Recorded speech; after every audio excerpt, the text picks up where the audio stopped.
हैं कि आखिर किसको किसको निमंत्रण गया था और इस निमंत्रण पर क्या कुछ उनकी ओर से कहा गया। जरा मैं आज आपको ये समझाने जाती हूं। आप देखिए, सोनिया गांधी, इन्हें निमंत्रण भेजा गया लेकिन इन्होंने अस्वीकार कर दिया उस निमंत्रण पत्र को, यानी कि मानने से ही कि वो निमंत्रण पत्र जो है उसको इन्होंने अस्वीकार कर दिया। मल्लिकार्जुन खड़गे उनकी पार्टी के अध्यक्ष है, दूसरा नाम, इन्हें भी स्वीकार नहीं हुआ निमंत्रण। अधीर रंजन चौधरी को भी निमंत्रण गया था रामलला की प्राण प्रतिष्ठा के लिए, लेकिन इन्होंने भी स्वीकार नहीं किया। अखिलेश यादव को तो जब निमंत्रण भेजा गया तो उन्होंने क्या कुछ कहा, बेहद चौंकाने वाली बात है, लेकिन स्वीकार उन्होंने भी नहीं किया। ये आप देख रहे हैं वृंदा करात, उन्होंने भी साफ तौर पे कह दिया कि नहीं, हमें ये बीजेपी का कार्यक्रम स्वीकार नहीं है। सीताराम येचुरी भी यही बातें करते नजर आए कि ये तो प्राण प्रतिष्ठा का कार्यक्रम का बीजेपी का इवेंट है, यानी इसे राजनीतिक कार्यक्रम ये लोग मान रहे हैं। इसके बाद देखिए लालू प्रसाद यादव, उन्होंने तो समय ही नहीं दिया। जो वहां पर जो टीम थी मंदिर ट्रस्ट की, वो निमंत्रण पत्र देने के लिए जाने वाली थी, उन्होंने समय मांगा लेकिन समय नहीं दिया गया। नीतीश कुमार भी कुछ यही कर रहे हैं, नीतीश कुमार ने अभी तक समय नहीं दिया। उन्होंने वो टीम जो चाह रही थी कि निमंत्रण पत्र दे दिया जाए साक्षात जाकर के, लेकिन कैसे नीतीश कुमार ने भी समय देने से मना कर दिया। लेकिन ये हो क्यों रहा है, अब चलिए जरा मैं आपको बताती हूं कि आज कांग्रेस की ओर से बाकायदा एक लेटर जारी किया गया जिसमें उन्होंने बताया कि कैसे निमंत्रण पत्र स्वीकार नहीं करते हैं। सोनिया गांधी उन्हें निमंत्रण भेजा गया था, मल्लिकार्जुन खड़गे को निमंत्रण भेजा गया था, अधीर रंजन चौधरी को निमंत्रण भेजा गया था। भगवान राम को करोड़ों लोग पूजते हैं। आज जो स्टेटमेंट्स इन लोगों के निकलकर सामने आए वो क्या, वो मैं बता रही हूं। धर्म इंसान का व्यक्तिगत विषय होता है, ये कांग्रेस कह रही है। बीजेपी आरएसएस ने मंदिर को राजनीतिक परियोजना बना दिया है, ये कहा गया है कांग्रेस की ओर से। चुनावी लाभ के लिए अधूरे बने मंदिर का उद्घाटन कार्यक्रम है।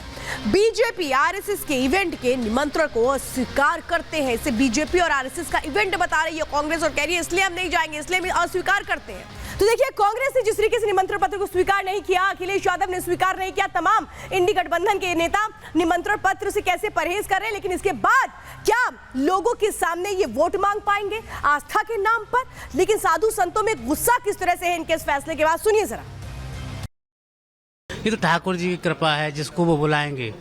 यह सर आवत अति कठिनाई, राम कृपाविन आप न जाई। यही सर आवत अति कठिनाई, यहाँ आने के बाद भी वो रामलला का दर्शन आज तक नहीं किए हैं कांग्रेस वाले। कांग्रेस सोनिया गांधी और खड़गे की तो बुद्धि भ्रष्ट हो गई है, उनकी लुटिया पूरी तरह से डूब चुकी है।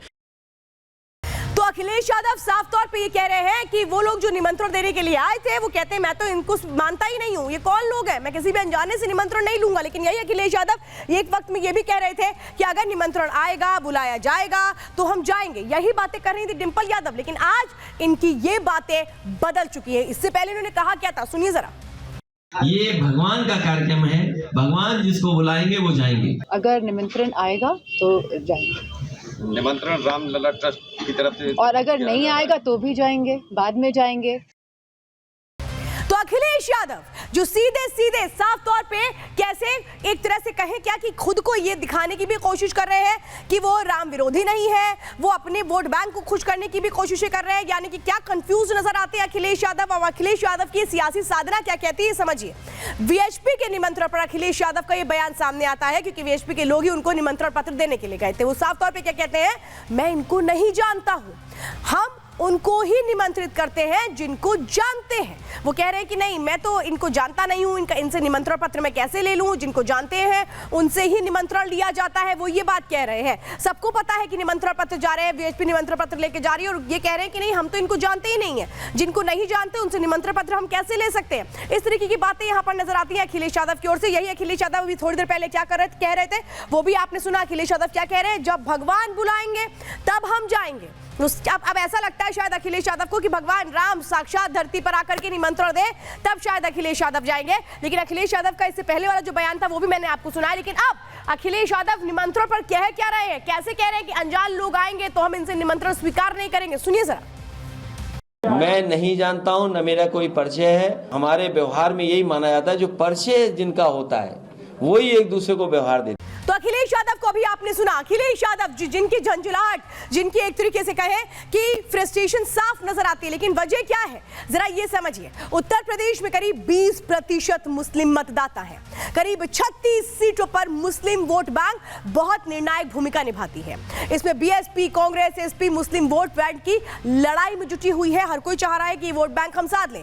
तीनों पार्टी मुस्लिम वोट्स को साधना चाहती हैं, क्योंकि तीनों पार्टीज में अगर मुस्लिम वोट बैंक की राजनीति को साध लिया जाएगा तो ये मानते हैं कि उत्तर प्रदेश की राजनीति में 80 सीटों पर इनका एक अच्छा होल्ड हो जाएगा। और यही वजह है क्या जो निमंत्रण पत्र को अस्वीकार कर दिया गया? क्या कहें कि वोट बैंक की राजनीति है, कुछ लोगों को खुश करने की कोशिश है और इसीलिए उस बड़े पर्व को जिसकी दुनिया भी एक तरह से तैयारी कर रही है उसका इंतजार इनको नहीं है। चलिए जरा मैं आपको बताती हूं कि और कौन कौन से राजनीतिक पार्टियां हैं जिन्होंने निमंत्रण पत्र को अस्वीकार कर दिया है। लेकिन क्या इनको ये नहीं लगता कि जो ये चुनाव आने वाले हैं इसमें इसका असर होगा? क्योंकि सीधे सीधे आस्था का बड़ा विषय चुनावों में बनता है। लेकिन इस बार किस तरीके से मुंह की खानी पड़ सकती है इन विपक्षी पार्टियों को, देखिए एक रिपोर्ट।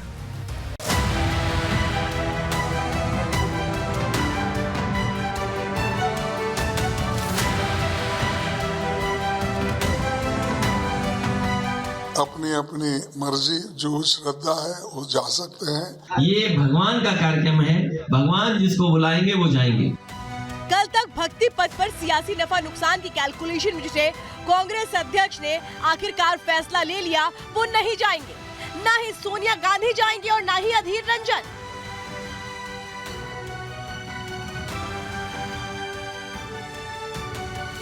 सपा सुप्रीमो अखिलेश यादव 2 दिन पहले तक बुलावे की बात जो रहे थे, उन्होंने भी सियासी गुड़ा भाग लगाकर आस्था पर परिचय का लेवल चिपका दिया।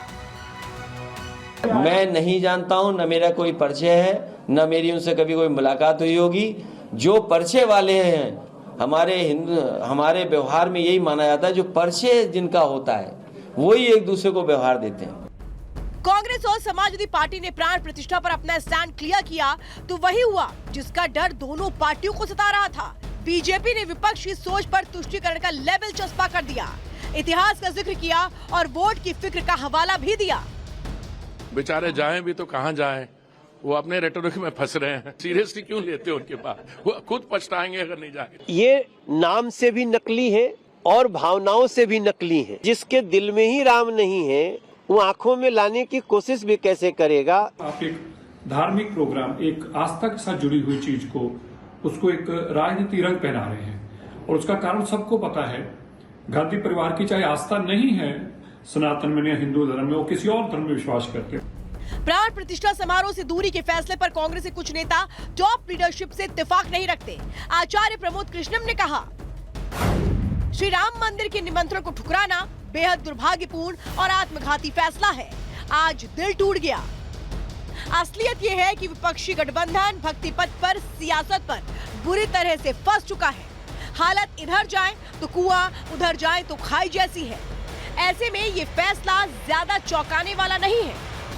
नहीं आएंगे तो भी बदनाम होंगे और आएंगे तो हमारे जाल में फंस जाएंगे।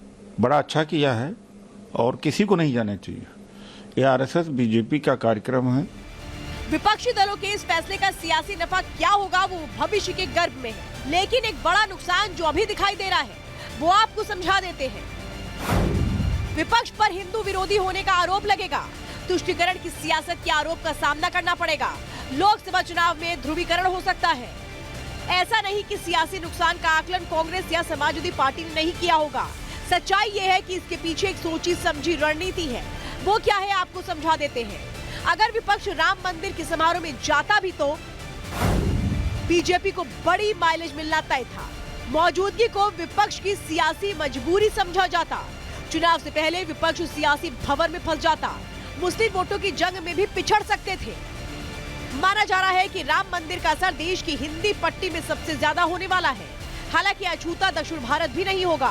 कांग्रेस की चिंता यह है कि उसे हिंदी पट्टी में ज्यादा सीटों की उम्मीदें नहीं है। वो इस चुनाव में अपना भविष्य दक्षिण में ज्यादा देख रही है। माना जा रहा है कि केरल, तमिलनाडु, पश्चिम बंगाल जैसे राज्यों को ध्यान में रखकर ये फैसला लिया गया है। Bureau report, Republic Bharat.